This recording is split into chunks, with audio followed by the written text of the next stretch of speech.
आज हम Richard Carlsen की एक बहुत ही कमाल की फिलॉसफी पर बात करने वाले हैं। एक ऐसा आइडिया जो हमारे रोज़मर्रा की ज़िंदगी में सुकून ला सकता है। हम जानेंगे कि कैसे छोटी छोटी बातों पर परेशान होना छोड़कर एक शांत ज़िंदगी जी जा सकती है। तो चलिए शुरू करते हैं। कभी ऐसा होता है कि किसी का ज़रा सा लेट आना या ट्रैफिक में फंस जाना या फिर मान लीजिए दूध का उबल जाना, ऐसी मामूली सी बातें भी हमारा पूरा दिन खराब कर देती हैं। अक्सर हमारी खुशी इन्हीं छोटी छोटी परेशानियों के हाथों हाईजैक हो जाती है। रिचर्ड कार्लसन कहते हैं कि हम सब एक बहुत बड़ी गलती कर रहे हैं। हम हर मच्छर को मारने के लिए तोप का इस्तेमाल कर रहे हैं।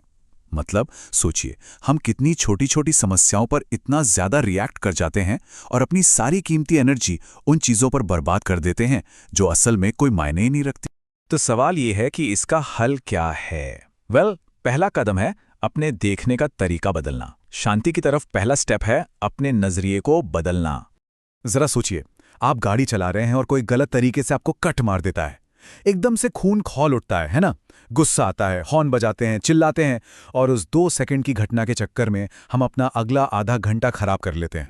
तो अगली बार जब भी ऐसा होना, बस एक छोटा सा सवाल खुद से पूछना है, क्या आज से 1 साल बाद भी ये बात कोई मायने रखेगी? ये एक बहुत ही पावरफुल मेंटल टूल है किसी भी प्रॉब्लम को सही पर्सपेक्टिव में रखने का।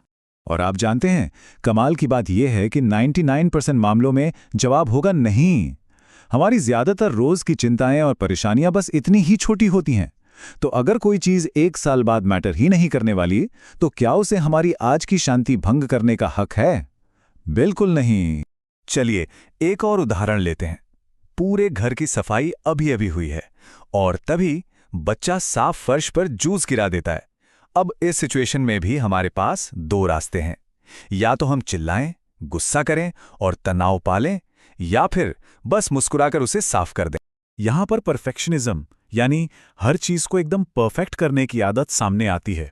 जैसे किसी जरूरी ईमेल में एक छोटे से टाइपो पर घंटों परेशान होना, या घर का कुशन जरा सा टेढ़ा हो जाए तो बेचैन हो जाना। सच तो यह है कि परफेक्शनिज्म चिंता और तनाव का ही दूसरा नाम है।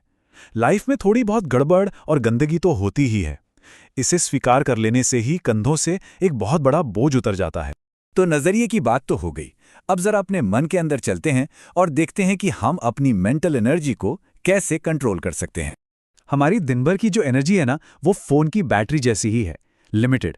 और हम अक्सर क्या करते हैं, हम अपनी इस कीमती बैटरी का बड़ा हिस्सा छोटी छोटी बेमतलब की लड़ाइयों में खर्च कर देते हैं। और फिर जब उन चीजों की बारी आती है जो सच में जरूरी हैं, तो हमारे पास एनर्जी ही नहीं बचती। इसीलिए ये बहुत जरूरी है कि हम अपनी लड़ाइयां सोच समझ कर चुनें। हर बहस को जीतना जरूरी नहीं होता। हमें यह सीखना होगा कि किस चीज पर एनर्जी लगानी है और किस चीज को बस जाने देना है। और हां, एनर्जी बचाने का एक और तरीका है, मल्टीटास्किंग के जाल से बचना। हमें लगता है कि हम एक साथ कई काम कर रहे हैं, पर सच तो यह है कि हमारा दिमाग असल में बहुत तेजी से एक काम से दूसरे पर स्विच कर रहा होता है। और हर स्विच में हमारी एनर्जी और फोकस दोनों का नुकसान होता है। नतीजा, कोई भी काम ठीक से नहीं हो पाता और हम पहले से ज्यादा थका हुआ महसूस करते हैं। अब जब हमने अपने मन को संभाल लिया, तो इसका असर हमारे रिश्तों पर कैसे पड़ता है? चलिए ये देखते हैं कि ये सिद्धांत हमारे आपसी संबंधों को और बेहतर कैसे बना सकते हैं। हम अपनी कितनी एनर्जी बस ये साबित करने में खर्च कर देते हैं कि मैं सही था, है ना? ये हमारे अहंकार की भूख है। जैसे पति पत्नी के बीच एसी के टेम्परेचर को लेकर बहस हो जाती है। सही होने की जिद से हमें क्या मिलता है? बहस, तनाव और अहंकार। वहीं अगर हम दयालु होने का चुनाव करें, तो हमें मिलती है शांति, प्यार और एक गहरा कनेक्शन। तो अगली बार जब किसी बहस में फंसें, तो एक पल रुककर बस खुद से ये सवाल पूछिए, क्या सही साबित होना ज्यादा जरूरी है या खुश रहना? कभी-कभी सामने वाले को जीतने देना ही हमारी अपनी सबसे बड़ी जीत होती है। रिश्तों को गहरा बनाने का एक और बहुत ही आसान तरीका है बस एक अच्छा लिसनर बनना। हम अक्सर लोगों के वाक्य खुद ही पूरे करने लगते हैं।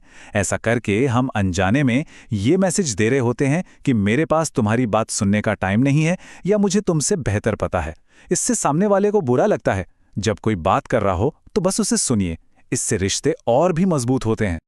और अब हम आते हैं इस पूरी फिलॉसफी की सबसे बड़ी, सबसे गहरी सीख पर।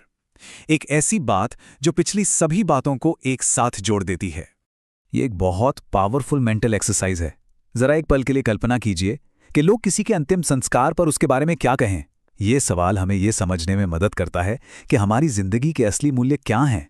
जरा सोचिए, क्या हम चाहेंगे कि लोग हमारी दौलत, हमारे बड़े घर या हमारी गाड़ी को याद रखें, या फिर हमारी दया को, हमारे प्यार को और इस बात को कि हमने दूसरों की जिंदगी को कैसे छुआ।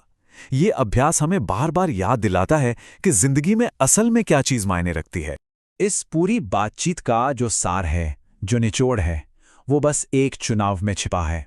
एक शांत और सुकून भरी जिंदगी का राज बस एक चॉइस में है, और वो चुनाव है प्यार। पर ये सिर्फ एक फीलिंग नहीं है, ये एक प्रैक्टिस है, एक अभ्यास।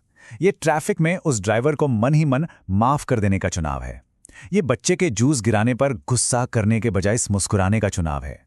ये बहस में सही साबित होने के बजाय शांत रहने का चुनाव है। जैसा रिचर्ड कार्लसन कहते हैं, दिन के अंत में सिर्फ यही मायने रखता है कि आपने कितना प्यार किया। बाकी सब छोटी छोटी बातें हैं, उन्हें जाने दीजिए।